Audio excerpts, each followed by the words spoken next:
Oh boy, it's hot. What's up, everybody? Secretary of Funk back on deck. July 3rd. Happy 4th of July weekend, everybody.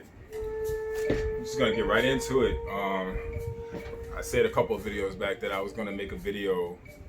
It's kind of like a hybrid on a request that someone sent me a direct message asking what my favorite LP was. And you know, people who know I collect music, whether it be like co-workers or anything, they always ask me some form of that question.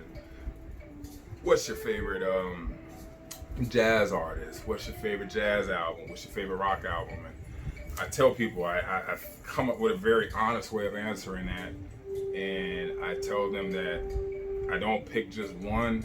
I can single out maybe one or a few in categories and subcategories. And that's what I do. So instead of having a favorite jazz artist or musician, I'll say what my favorite trumpeter is, who my favorite trumpeter would be, or trumpetist, or what's the word? I'm at a loss for words, but or who my favorite drummer is, or my top 3 drummers. And then from then I could break it down, and my favorite album by them is this, stuff like that. Hold on one second.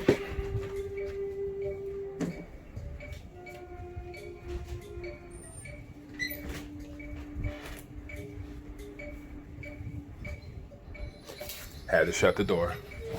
So yeah, that's how I break it down. And so when I'm doing albums, I like to play around. I like to break it down like, you know, I don't have a favorite jazz album, but I could tell you what my favorite album is off of it, Atlantic Records, or I could tell you what my favorite Blue Note album is, and you know, and so on and so forth. And that's how I normally answer those questions, and that's kind of how I'm going to answer it today, but not really directly. However, a byproduct of how I'm going to do this, I gave it some thought, and I was like, if I'm going to show the albums that I play the most out of my collection, then I guess that kind of speaks to those being my favorite albums, right? So what I did is I'm gonna break this down. This is gonna be like a series of my favorites. This is the jazz video because the jazz is the largest section for many reasons, because that's the genre that I listen to the most, and that's the one that I have the most of. I have more jazz albums than I have funk and soul albums, believe it or not. If you look at this, this goes from the floor, so it's 1, 2, 3, 4, 5, 6 cubes high and 8 cubes across.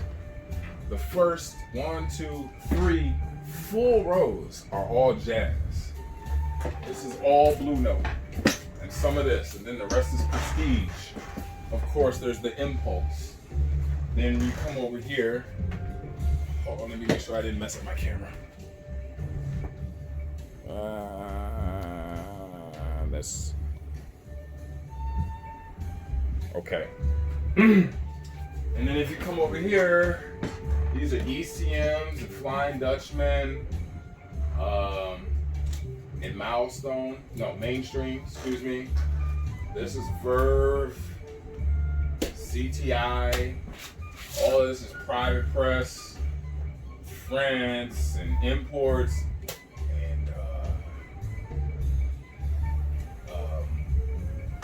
Strata East. Upstairs is Atlantic, Mercury,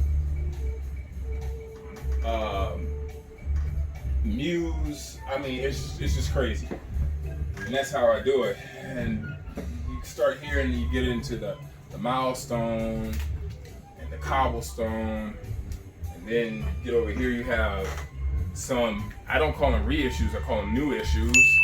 And then Japanese jazz and imports, stuff like that. It's just crazy. But the first 3 rows are jazz. Just this row right here is funk. No, I'm sorry. These 2 rows are funk and R&B, and then right here is black gospel. I don't even know if you can see that. And then you get blues and stuff like that from there. So anyway, jazz is the largest. which is gonna make this video the largest. So I'm just gonna get started. Depending on how fancy you are, this is either pronounced the Alamoravid, Morvid, or the Alamoravid. This is Joe Chambers, the Alamoravid. Of course, with Joe Chambers, let me see, I'm reading. Caesar Walton, Richard Davis, you know, the stand-up bass player, which probably a lot of people know. He has a lot of stuff on Muse. But yes, so when I talk about I spin this album, I'm gonna give you an idea of how much I play this. Since I've been back, since the COVID, and I got my turntable up and running in roughly 3 weeks ago or something like that, I've probably listened to this album maybe 7 times since then. I listened to this a lot. I really, really like this album. My favorite song off this album will have to be the Gazelle Suite. It's just, I'm not gonna needle drop it, but it's fast paced. It's a real piece of music. This is my favorite, not only Joe Chambers album, this is my favorite album on the Muse label. Spin this, and this right here is a, I had 2 copies. I sold one a long time ago, and this right here is a promo that's really, really clean. Shout out to Blake.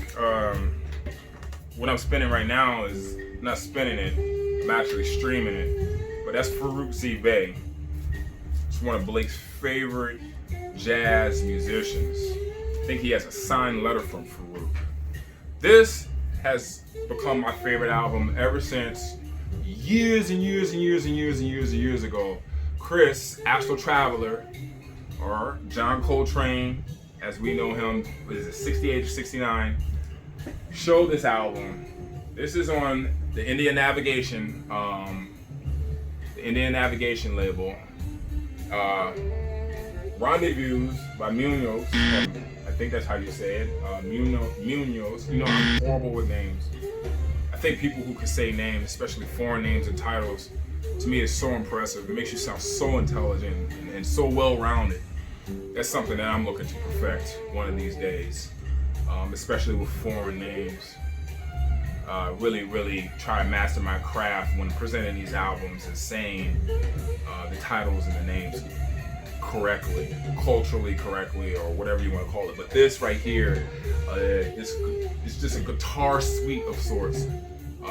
Very relaxing. Probably, if I was a guest, I probably listened to this maybe 4 or 5 times in the last 3 weeks.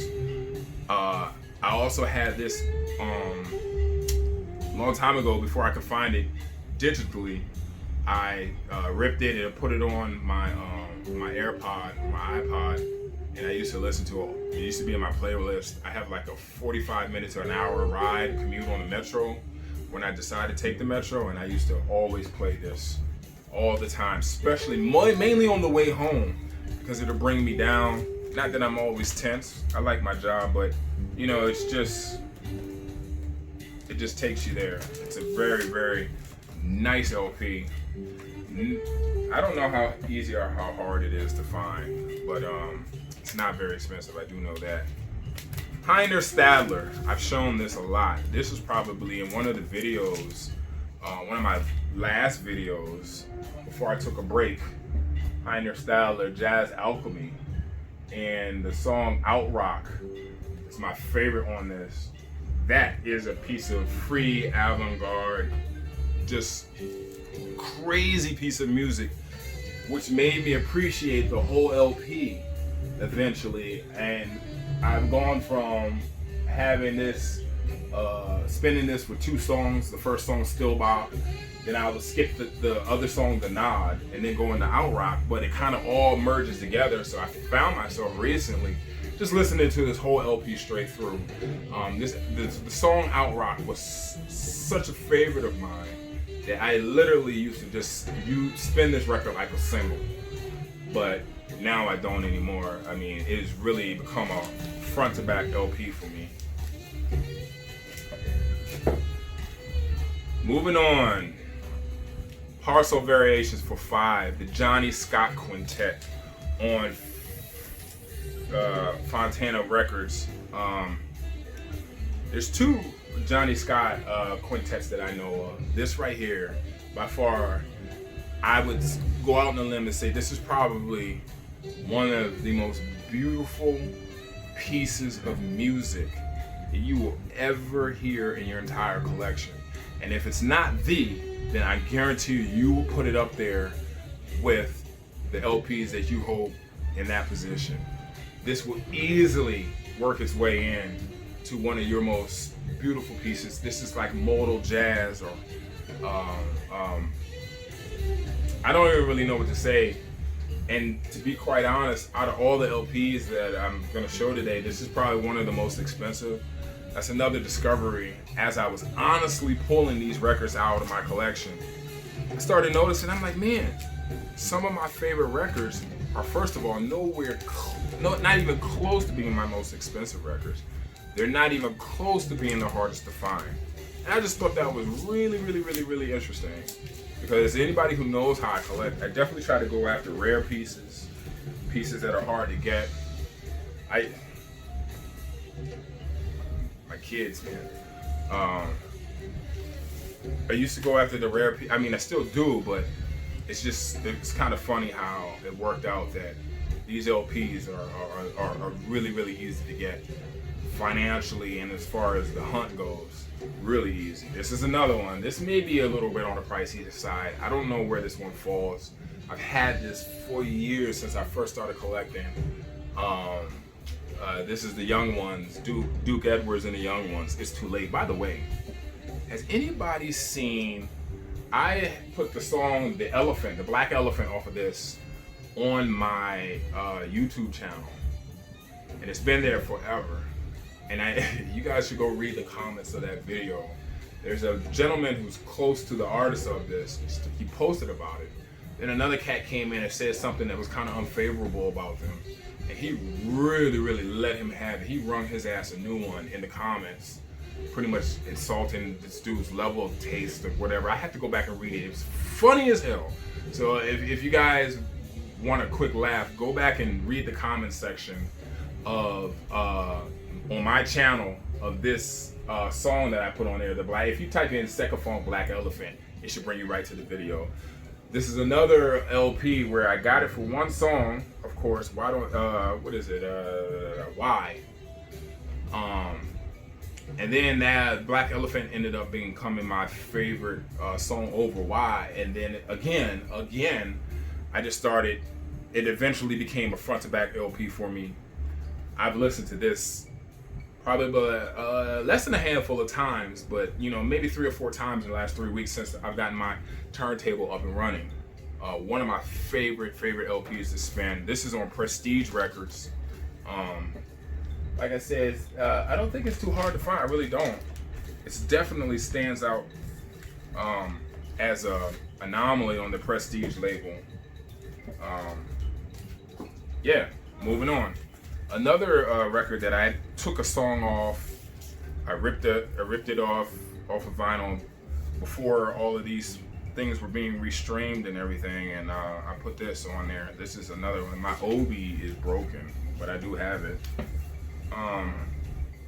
Streams of Consciousness by Max Roach, and dollar brand on this record. And I say that because, again, if you go in the comment section on this LP, I wonder if the guy's watching. The guy who tried to correct me and control my content by telling me to call him Ibrahim by his name. And he was like, he wasn't dollar brand at this time. Well, I guess you were looking at the screenshot that I used, and he did change his name. But what does that say? He said something real passive aggressive and smart alecky, like, I wonder if the Second Funk is now willing to change the name from dollar brand to this. And I had a couple people back me up. I got into him briefly, but I was just like, man, just appreciate that we're sharing this music, man. How about that? I wonder if you're prepared to do that. I love this LP, front to back. Love this LP. Max Roach is a monster. Max Roach is a monster. Max Roach is my second now favorite jazz drummer. And I'm gonna use that to segue into my first. Let's see. I gotta go suss it out of this stack. Let's see. Here we go. My first favorite jazz drummer. My top two, Max Roach and this gentleman right here. Brother, it's in the plastic. I don't feel like taking it out. Hopefully this glare is not gonna be too bad. But brother Jack McDuff, Joe Dukes from the Jack McDuff quartet. This is, I'm gonna go like this to see if that helps out with the glare. Joe Dukes, this man, I don't care who it is. I don't care about James Brown's drummer. I don't care about the drummer, Michael Jackson's Beat It, all those drummers that are famous. This is my favorite. This is where I put at the top of the list.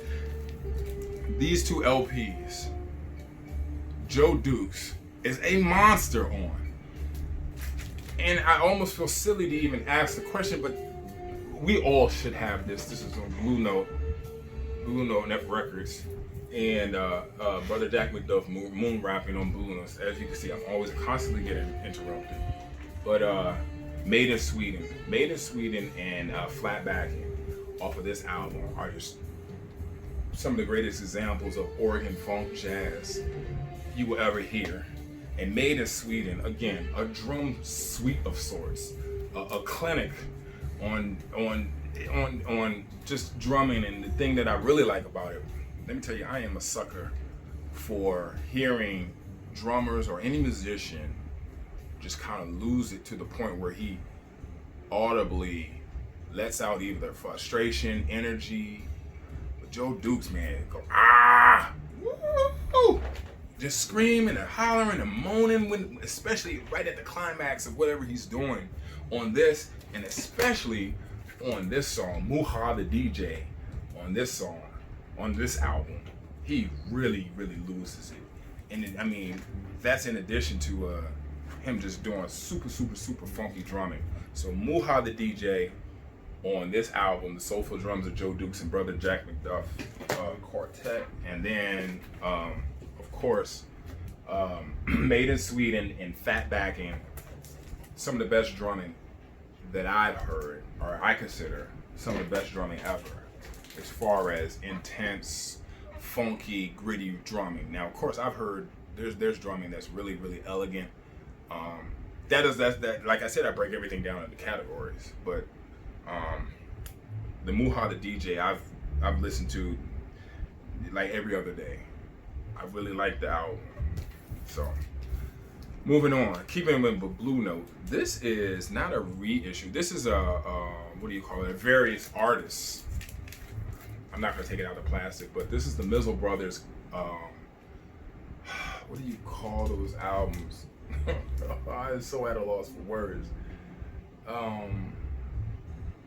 Not collaboration, compilation.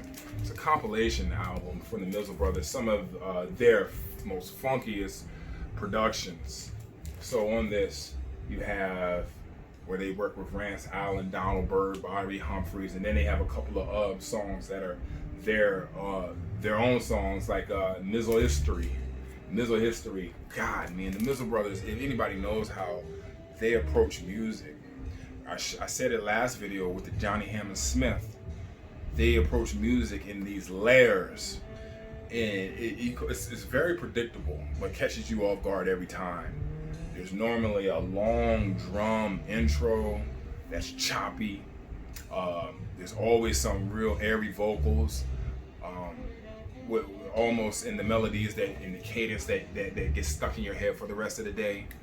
And it just always breaks down, and the way that they break down is like, if it's something like da-da-da-da, da-da-da-da, through the song, like da-da-da, da-da-da, da-da-da, ba-ba-bum, and then they just keep on layering the breakdowns. And this is the perfect example. Whoever put together these songs on here picked the perfect ones to capture the Mizzle Brothers' mastery, in my opinion.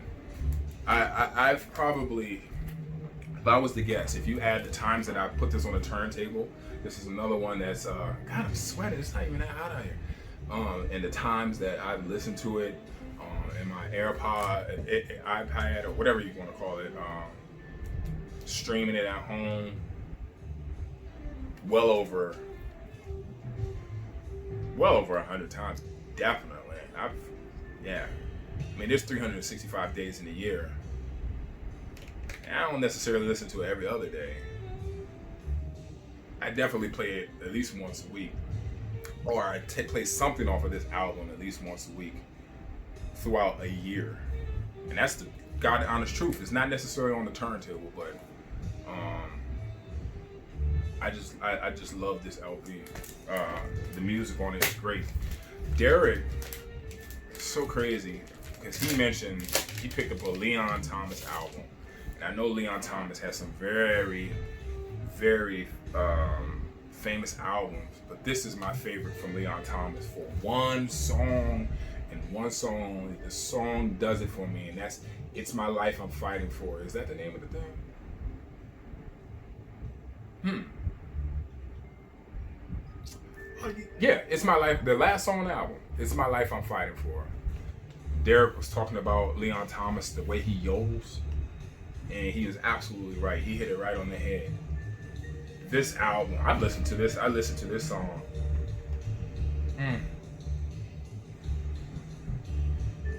I mean, well, shit, I've listened to it twice already today. I can't even begin to tell you how many times I've listened to this song. And then by default, a lot of times the album just rides out on my turntable. God, I really wish I could give you an accurate answer. It's just way too many times. And I have other Leon Thomas albums. I'll show those another day. I want to try to keep it, because I have like a lot more albums to show. Everybody knows how I feel about this album. Another one I'm not going to take out the plastic because it's too hard to get back in. But this is Piccolo by the Ron Carter Quartet. All of the Ron Carter that I have. If you're a jazz collector, you have Ron Carter in your collection. And he may not be on one of his standalone LPs, but he is everywhere, and for a good reason. He is the master. I know Paul Chambers and Cleveland Eaton and Henry Franklin, who else? Richard Davis. I mean, the list is long. Man, God, Ron Carter is one of my favorite bass players. The favorite bass player for me. I like watching him. I like hearing him. I like collecting him. And to me, this is my favorite LP. You could get this LP for like $4, by the way. This is on Milestone Records.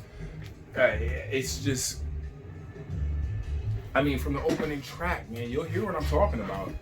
Let It Ride, and this is a double album too, by the way. Who's on this? So Ron Carter is playing the piccolo bass, and he gave the stand-up bass duties to Buster Williams. And you got Ben Riley on the drums, which he plays with everybody and then Kenny Barron on piano. And those four guys create a sound where you would think it's like 7 or 8 of them.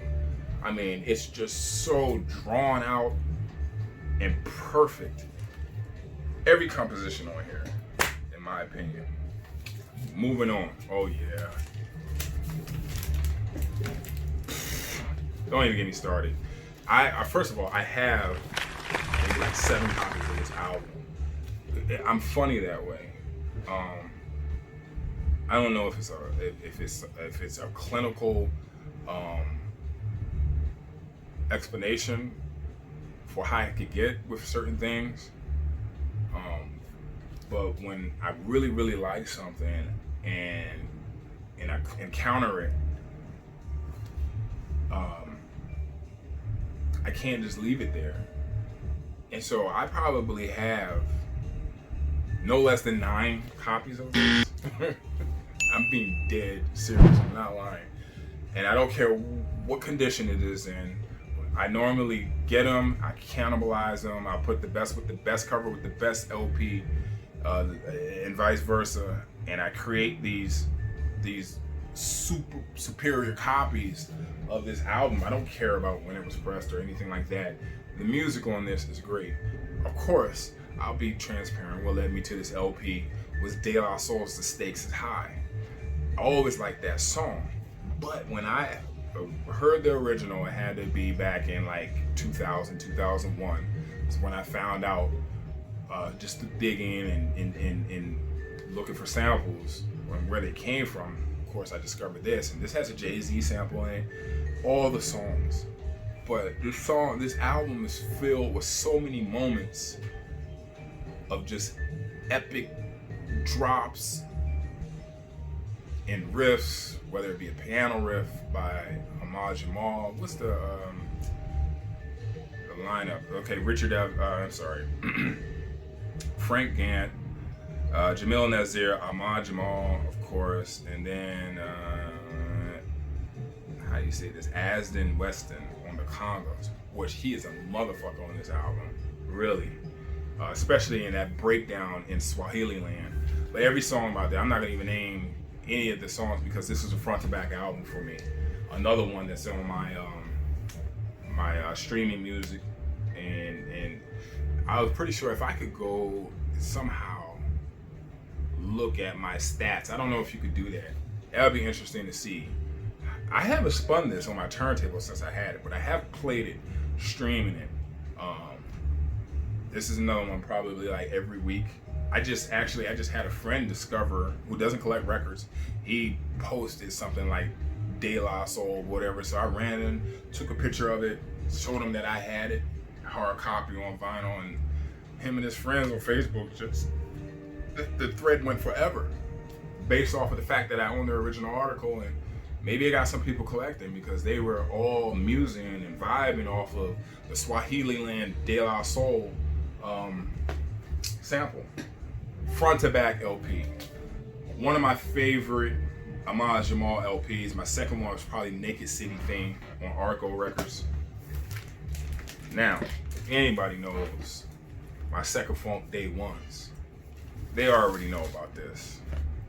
Max Roach members don't get weary.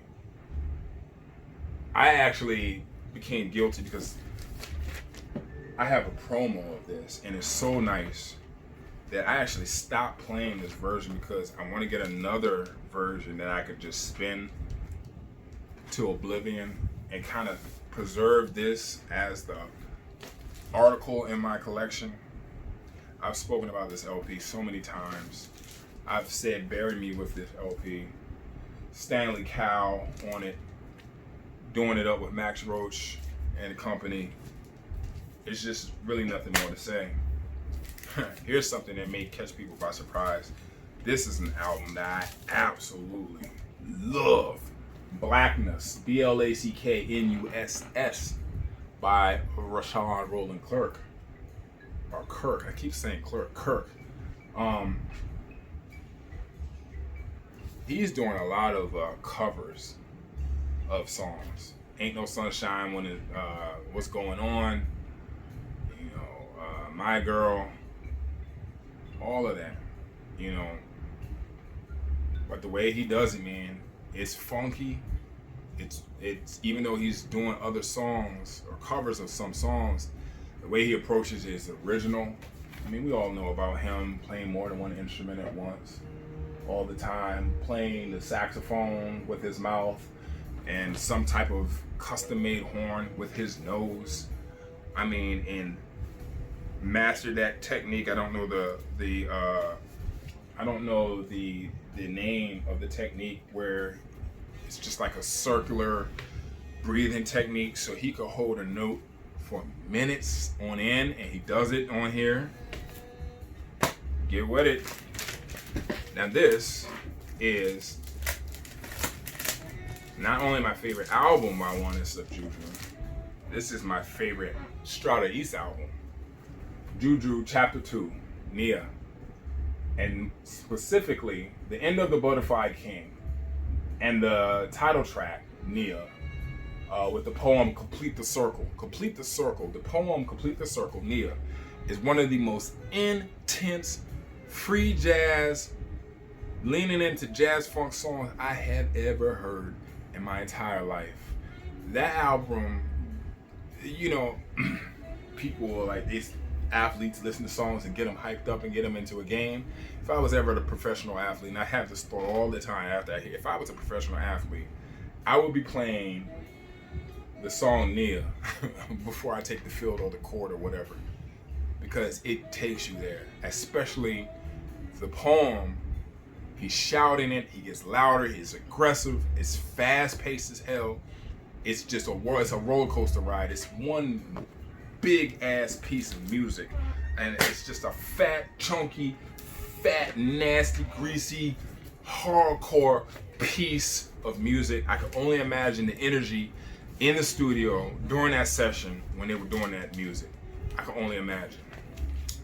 This, Ta Diel Daoud by Alice Coltrane. My favorite Alice Coltrane. All of these are my favorite albums by these people. What is it?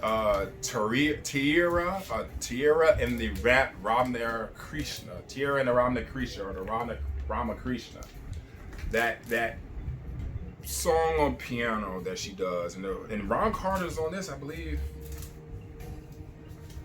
I know Joe Henderson's on this, right? I know Joe Henderson is on this. I think Pharoah Sanders is on this. Let me read it.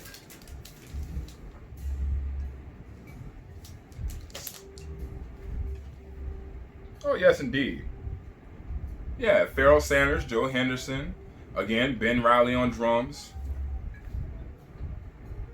Ta Diel Daoud. And the song on here, yep, Toria and the Ramana Krishna.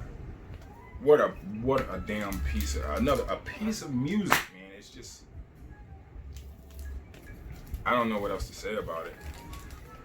Real quick, Rendezvous with the Sun by Howard Wells.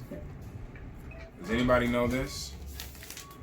It's a nice piece of jazz, funk.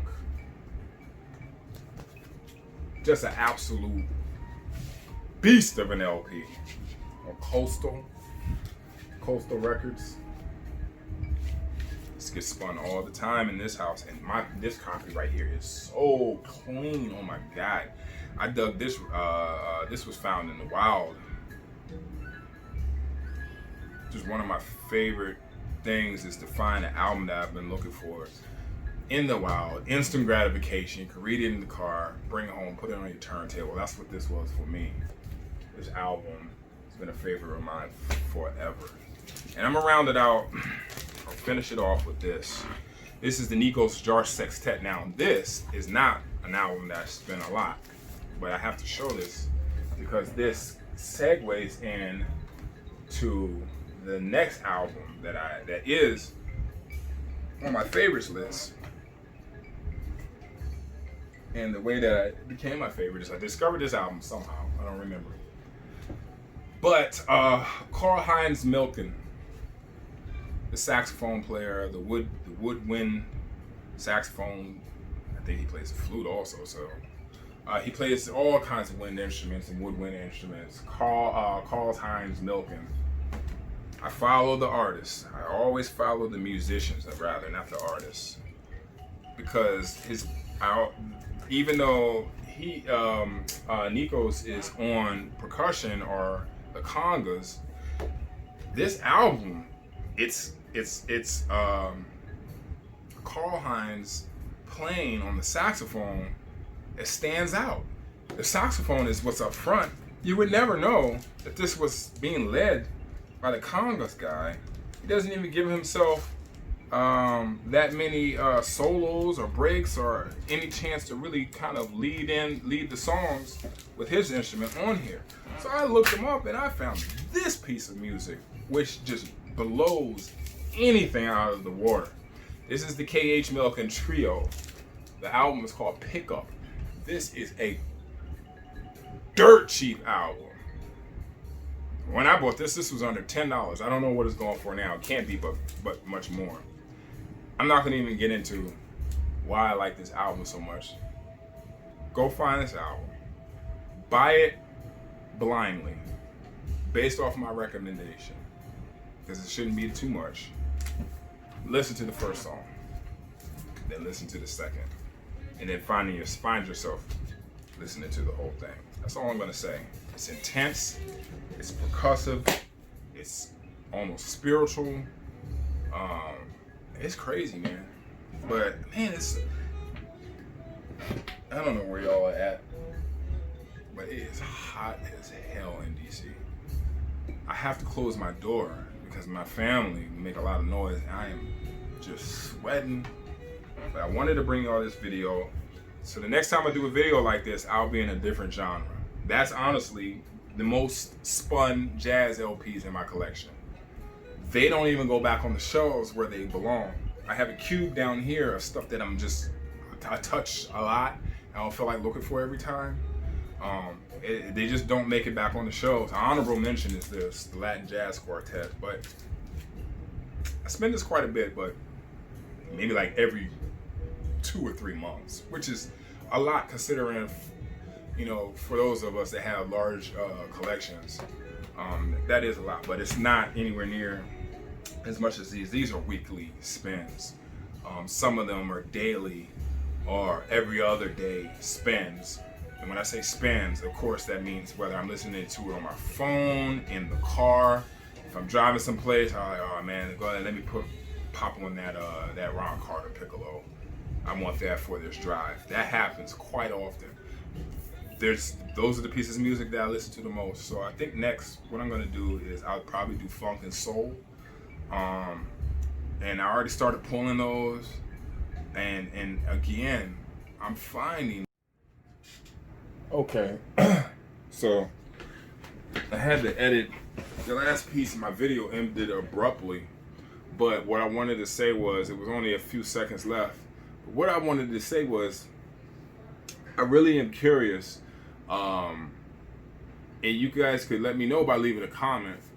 Not that I know I sound like all the other YouTube content creators. Leave a comment, subscribe. No, that's not. No, I really want to know. I'm curious because I've just come to the realization that most of these albums that I've shown in this video are really not nowhere close to being my most expensive, nowhere close to being rare. Matter of fact, I just double checked when I was editing the video. I don't think any of them are over $100 except for the Alice Coltrane, and that's as of late. Her stuff is taken off for some reason. So I'm curious. Please leave me a comment and let me know what is you guys' most spun record, and I also want to know what it's currently selling for. Like, look it up. Be like, oh man, you know what? I listened to this album a lot. Look it up. Let me know. I'm just really curious to see the records that you guys covet the most, that you listen to the most, that get the most time out of your life, because that's what it is. We're giving life to these records. It's 4th of July starting. We're giving life to these records. We're dedicating a portion of our lives to listen to this music. And it adds up. Hours become days, days become weeks, weeks become months, as far as the cumulative time spent listening to our music.